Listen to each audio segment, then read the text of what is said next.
with all these transits and all this energy and Mercury's last day of its shadow, and while the moon is squaring Venus, while Venus is in Cancer, we're going to drop some cards about love. Okay, a situation that we're in. So think of a situation you're in, ask if you have any questions about it, whatever you want to know. Just think of that person, and we've got free yourself.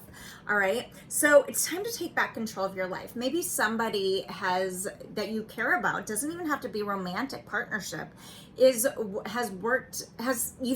recognizing has had control over you, or you working to have control over them, right? Well, with Venus in Cancer, it's an emotional time, right? And so we're recognizing how the long-term effects and staying with something has kept us feeling trapped. At the bottom of the deck, retreat and in reverse, all right, keeping us from really enjoying anything short term.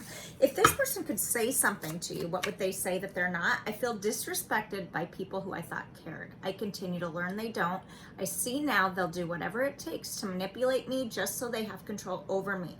This is painful and embarrassing, so I numb. Many are recognizing where they've hurt in relationships, why they've stayed stuck in relationships, right? At the bottom of the deck, this is my first deck of 3 that are published. There's so much I have not told you, and I know I should.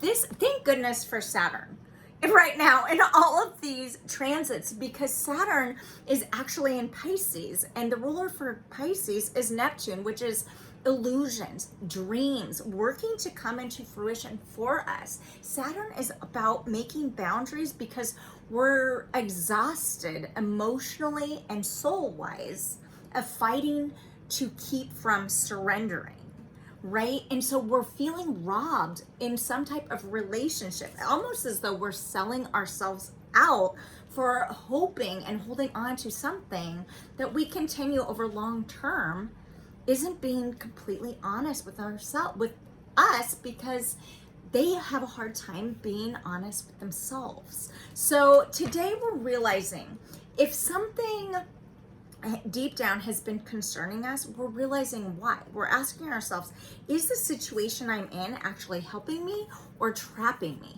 Is it giving me the allowance to feel like I can break free to do what I want, right? Whether it be feelings, whether it be actual travel, hanging out with something. You deserve good fortune. And I don't mean that in just the financial sense. You deserve people to want to spend time with you in a way that is honest, right? You deserve to spend time with yourself, by yourself, to say no without guilt tripping yourself of saying no. Okay, so there's a lot happening here, and what this tells me is if there's something that you've been wishing, all right, and you've been putting effort into that has felt trapped and hasn't had a lot of change, it's time now to allow those concerns about whatever that situation is to fade away, because the love that you feel depleted because within yourself, if something's not reciprocating what you're gifting, and that's ridiculous, number one, right? And we're all guilty of staying in situations way too long, so forgive yourself for that. Okay, and recognize that sometimes, even though we want somebody to change and we love so hard, it doesn't mean that that's gonna be reciprocated if whatever somebody else's situation has been before we even entered their lives. Maybe they're still trapped in old ways, and that's problematic for them, and it doesn't have to be problematic for you. That's what we're realizing today. Okay, so you deserve respect. Saturn will tell us to honor that and say no to whatever doesn't, in an honest, genuine way, offer you the same.